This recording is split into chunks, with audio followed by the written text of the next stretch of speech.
everyone, welcome back to my channel. I hope you're all doing well.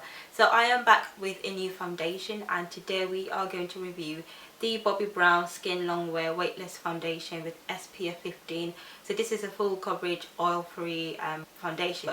I'm filming with natural light, so the sun keeps going in and out, so if you see the light changes, that is why. So yeah, as I was saying, it's summertime now. My skin, I expect my skin tone to go a little bit darker than it is. However, this is not the case for me, and as of late all the foundations that I have, they don't match me. I think I've got about 3 undertones going on. On some days I'm a bit warmer than I should be, and most days I am more golden with a bit like an olivey undertone.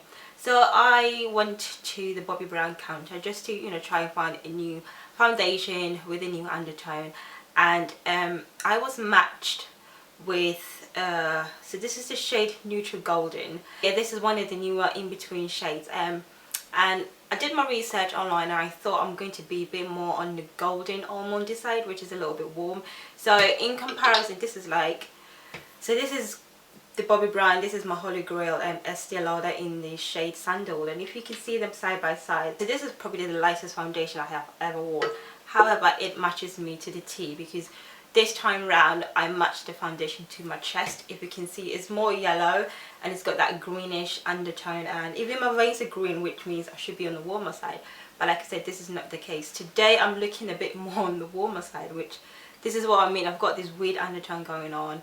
So we're gonna put this to the test. I've worn this about a week now, and it is one of my favorite foundation. Well, it's the only one that matches me at the moment. Before I start, so I've come to notice that with the primer, the finish of the foundation depends on the primer that I use. So if I use my like a hydrating primer like the Fenty one, it sort of thins down the foundation, which is not a bad thing because it just gives you that skin-like finish. But today I'm looking a little bit on the oilier side, plus I am going to work, so I'm going to use the CoverFX blurring primer. This is a sample. This is also a dupe to the Benefit Professional. It's the same texture, same consistency, same color. Pat this into the skin. Just going to color correct this spots situation, hyperpigmentation I have going on here, and I'm just going to use the Revolution Conceal and Define in the shade Orange, I think. So if you have any darker hyperpigmentations like I do, I will suggest, if you're going for the full coverage effect, I mean, I would definitely recommend that you do color correct. Okay, so now going in with the foundation, I'm just going to do about 2 pumps on the back of my hand, and I'm going to swatch on my chest so you know what I'm talking about with the shade. So here we go. Can you see? It literally just disappears into my skin, like literally just blends in so well. This shade is like my skin tone in the bottle. So the consistency, I would say, it's not runny and it's not thick either. It's just got this creamy, lightweight texture to it, and which I absolutely love.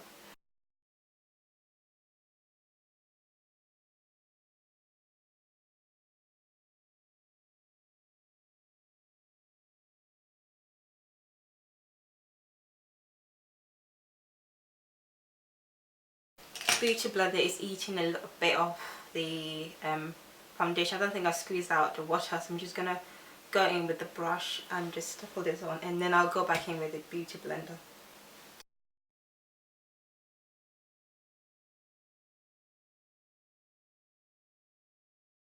Okay, so what I'm noticing with the brush is that as I'm using the brush, I can't sweep it on my face. It has this tacky finish to it, so it works best with the brush if you stipple it on and then maybe go back in with the beauty blender. Alright, so this is about 2 to 3 pumps with the foundation. So here is like a finish, not the finished look, but this is what the foundation looks now. I'm gonna carry on with the rest of my routine, so concealer and everything else, and we're gonna come back and I'll give you like my final thoughts and everything else on that. So I'll be right back, guys.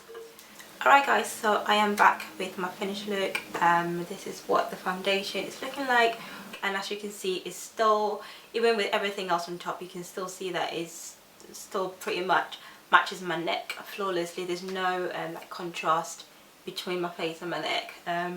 So the foundation promises to be like every other matte foundation, you know, oil controlled, long lasting, all that kind of stuff. I'm gonna head off to work. I'm not sure if I'll be able to have time to do check-ins with you. If I do, I will come back and give you an update. If not, I'll try and insert some photos.